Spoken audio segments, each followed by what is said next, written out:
Assalamualaikum warahmatullahi wabarakatuh.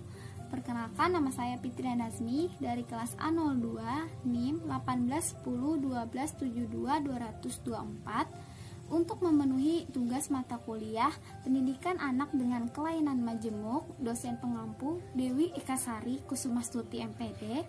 Saya akan mempresentasikan hasil bedah jurnal saya. Sebelum masuk ke pembahasan, saya akan mendeskripsikan sedikit tentang jurnal ini. Yang pertama, penulis jurnal yaitu Giulio E. Lancioni, Nibre Ensing, Mark F. Orali, Gloria Alberti, Francesca Sligliozo, dan Doretta Olivia. Yang mana terbit tahun jurnal ini adalah 2011. Judul jurnal mempromosikan pengering mulut untuk mengurangi efek air liur pada wanita penyandang cacat atau kelainan majemuk, evaluasi baru dari kondisi program Microswitch.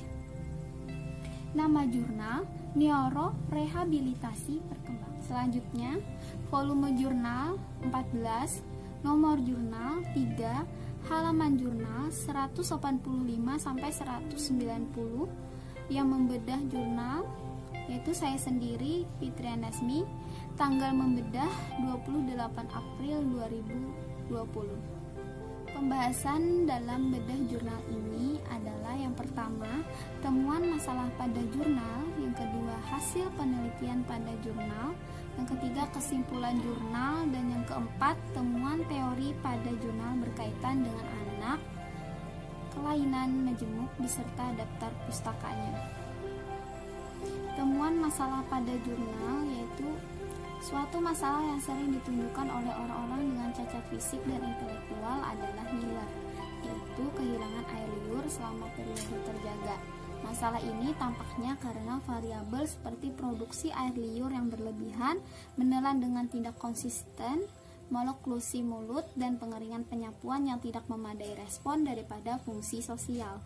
Implikasi negatifnya misalnya iritasi kulit, bau busuk, isolasi sosial, telah mendorong pengembangan strategi intervensi seperti penggunaan pengingat sistematis atau program berbasis microwitch yang bertujuan mempromosikan respon adaptif, misalnya pengeringan mulut untuk mengatasi ini. Jadi, penulis-menulis jurnal ini dengan mengangkat masalah tentang air liur pada anak dengan hambatan majemuk, yaitu anak dengan hambatan intelektual dan anak dengan hambatan fisik. Penulis mengatasinya dengan cara menggunakan program berbasis microswitch. Selanjutnya, hasil penelitian pada jurnal. Penulis membuat sebuah diagram untuk dapat dipahami oleh pembaca, dapat dilihat di sana. Penjelasannya ada dua fase, yaitu fase awal pertama, frekuensi respon pengering mulut per sesi hampir 0 dan presentasi rata-rata interval perekaman dengan dagu basah di atas 70. Fase B-nya, frekuensi respon pengeringan mulut meningkat menjadi 45 per sesi pada akhir fase. Presentasi rata-rata interval dengan dagu basah adalah 25 per sesi. Fase B1 pertama, frekuensi rata-rata keseluruhan respon pengering mulut per sesi adalah 36. Namun ada penurunan frekuensi ketika panjang lampiran stimulasi tingkat rendah meningkat. Dapat dilihat di gambar tadi, presentasi rata-rata interval dengan dagu basah di bawah 20 per sesi. Selanjutnya ada fase awal kedua. Frekuensi rata-rata respon pengering mulut dan presentasi rata-rata interval dagu basah per sesi adalah serupa dengan yang ada pada baseline pertama.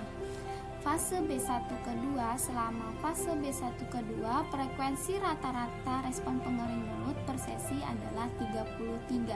Presentasi rata-rata interval dagu basah tetap di bawah 20 per sesi. Fase B2, hasil dari fase B2 menunjukkan bahwa frekuensi rata-rata respon pengering mulut per sesi dapat dibandingkan di semua kondisi. Presentasi rata-rata interval dengan dagu basah sebanding dengan fase B1 selama sesi di mana memicu salah satu sensor sudah cukup dan turun sedikit di atas 10 selama sesi di mana kedua sensor akan dipicu. Nah, itu tadi hasil penelitian dengan Susan, umur 19 tahun. Kesimpulan jurnal, berdasarkan hasil dari beberapa fase yang sudah penulis lakukan, maka dapat ditarik kesimpulan bahwa program berbasis microswitch ini berupa serbet khusus pengering mulut tersebut praktis dan efektif untuk mengurangi efek air liur pada individu dengan anak yang memiliki hambatan majemuk. Hal ini mengurangi terjadinya respon dengan cara terkontrol dan dianggap sebagai pencapaian yang relevan. Penggunaan rangsangan tingkat rendah tampaknya ada 3. A. Membantu Susan menghubungkan jarak respon satu sama lain. Yang kedua, mencegah penggunaan rangsangan berlebihan yang sangat disukai yang mungkin menyebabkan efek kekenyangan. Dan yang C. Membantu Susan memperoleh lebih banyak kinerja praktis dan dapat diterima secara sosial dan memungkinkan masalah seperti iritasi kulit. Selanjutnya ada temuan teori pada jurnal berkaitan dengan anak dengan kelainan majemuk. Yang pertama, masalah ngiler pada individu dengan hambatan intelektual dan fisik terjadi karena variabel seperti produksi air liur yang berlebihan, menelan dengan tidak konsisten, moluklusi mulut, dan pengering penyapuan yang tidak memadai respon daripada fungsi sosial. Yang kedua, baru-baru ini perubahan diperkenalkan dalam program-program microswitch dengan tujuan untuk mengontrol atau mengurangi frekuensi respon pengering melalui pelebaran bertahap interval antar respon. Yang ketiga, ada implikasi positif mungkin lebih masuk akal dalam situasi di mana peserta dengan hambatan intelektual dan fisik menunjukkan air liur yang melimpah dan jadi mungkin perlu respon yang akurat untuk membersihkan mulutnya. Yang B, cenderung mengalami kemunduran atau penyederhanaan dari respon yang awalnya didirikan dengan konsekuensi praktis negatif. Yang keempat, ada upaya penelitian baru untuk individu hambatan majemuk. Itu ada perlu diperluas bukti tentang kegunaan rangsangan tingkat rendah untuk memperluas interval antar respon. Yang B, selidiki cara membuat respon lebih akurat dan efektif. C, memastikan melalui validasi sosial penilaian reliabilitas atau solidaritas positif pandangan yang diungkapkan secara informal oleh staf dan oleh orang tua tentang pendekatan ini untuk masalah air liur. Nah, di sini ada daftar pustaka yang mana berkaitan dengan kelainan majemuk. Contohnya saya bacakan, yaitu dari Barlow, Dehanok, M. Hersen, M. Single Case Experimental Design, Trade at New York, Allen and Bacon 2009, Calahan Kahensan era Kowan tentang Social Validation of Evidence-Based Practice in Autism by Parents, Teacher, and Administrator, Journal of Autism and Development Disorder 2008, 38, 678, 692. Ada juga dari Erasmus C.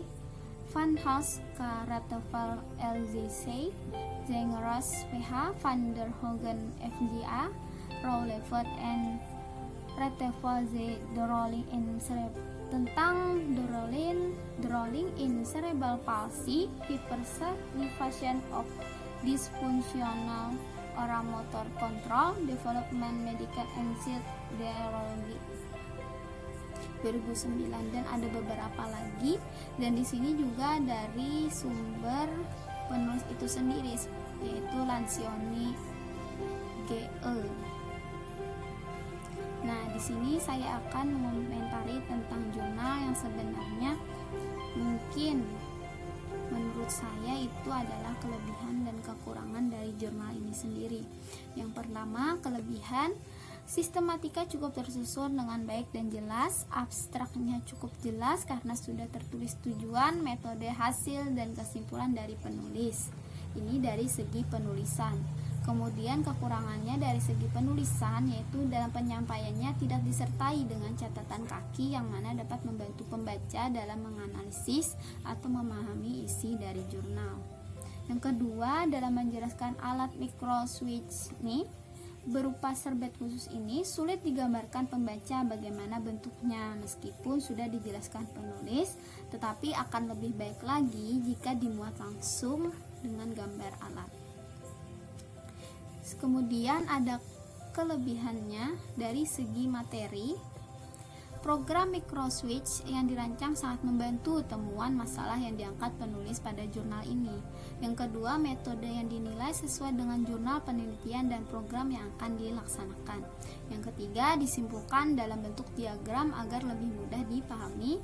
Yang keempat, subjek penelitian sudah dipaparkan secara jelas sehingga pembaca memahami karakter pensampelan. Nah, di sini subjek penelitiannya adalah bernama Susan, umurnya 19 tahun. Yang mana dia sudah terbiasa menggunakan serbet. Hanya saja sekarang serbetnya dalam bentuk khusus, yang mana di situ ada program microswitch. Selanjutnya ada kekurangan dari segi materi lagi.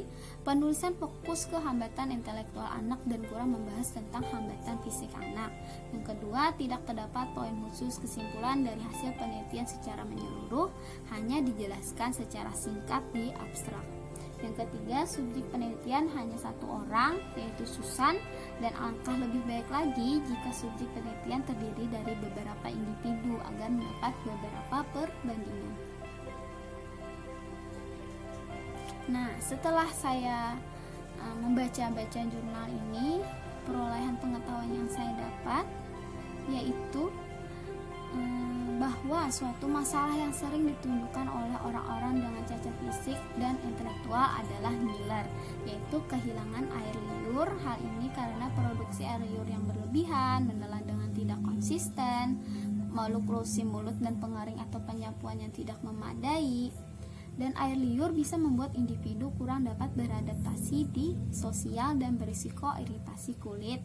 Dan program berbasis microswitch ini dapat mempromosikan pengering mulut yang praktis dan efektif untuk mengurangi efek air liur ini. Nah, meskipun begitu, penelitian yang baru yang akan datang ini perlu diperluas bukti tentang kegunaan rangsangan tingkat rendah untuk memperluas interval antar respon. Yang B, perlu menyelidiki cara membuat respon lebih akurat dan efektif, dan memastikan melalui validasi sosial penilaian reliabilitas atau solidaritas positif pandangan yang diungkapkan secara informal oleh staf dan orang tua terhadap pendekatan ini untuk masalah air liur. Selanjutnya, ada bentuk kontribusi positif dalam mengatasi temuan masalah pada jurnal ini. Yang mana untuk diri saya sendiri, saya menyadari bahwa kita sebagai orang yang dekat dengan anak berkebutuhan khusus harus bisa mengetahui kemampuan, kelemahan, kebutuhan anak. Hal ini untuk mempermudah anak dalam melaksanakan proses pendidikan, mengembangkan kemampuannya dan membantu kebutuhan anak. Contoh pada jurnal ini seperti air liur juga menjadi masalah bagi individu karena bisa membuat individu itu kurang dapat beradaptasi, dapat diterima secara sosial, dan bisa berisiko iritasi kulit. Untuk itu, saya akan melakukan identifikasi pada anak sampai mengasesmen anak dengan baik dan benar. Selain itu, saya akan membuat program atau mengembangkan program yang sesuai dengan anak, baik itu dalam bentuk modifikasi kurikulum, media, berupa alat untuk memudahkan anak sebagai penunjang dalam proses pendidikan anak. Nah, ini adalah sumber jurnal yang saya dapatkan, yaitu dari Lancioni, Garnier, Benny, Ensing, Mark F. O'Reilly, Gloria Alberti, Francesca Giglioso, Doretta Olivia 2011 tentang Promoting Mouth Drying to Reduce the Effect of Drying in a Woman with Multiple Disabilities, a New Evaluation of Microswitch Program Condition. Journal of Development Neural Rehabilitation 14.3, 18.5 sampai 190. Itu saja dari saya. Terima kasih. Salah hilaf mohon maaf. Wassalamualaikum warahmatullahi wabarakatuh.